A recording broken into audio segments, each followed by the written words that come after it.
انمول تحفہ۔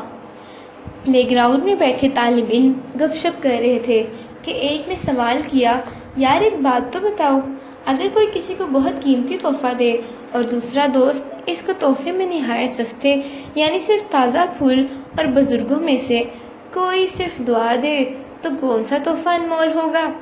ان کے گروپ میں بیٹھے احمد نے جھٹ جواب دیا، انمول تحفہ تو ضرور قیمتی شے ہی ہو سکتی ہے، کیونکہ ایک غریب بندہ جسے تحفے میں نہایت ہی قیمتی شے مل جائے جسے وہ صرف خواب میں ہی دیکھ سکتا ہو، وہ اس کی بساط سے بھی دور ہو، اگر اس کو تحفے میں اچانک مل جائے تو اس کے لیے تو وہ انمول ہی ہوا نا۔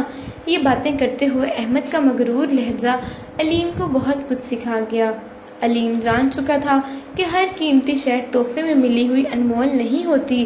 علیم نے اس کے جواب میں فوراً کہا کہ ہر قیمتی شے انمول نہیں ہوتی، چاہے حقیر سے حقیر ہی کیوں نہ ہو، جو محبت جیسے بے مول جذبے سے دی گئی ہو اور محبت سے سچی لگن سے دی گئی ہو، وہی شے انمول ہوتی ہے۔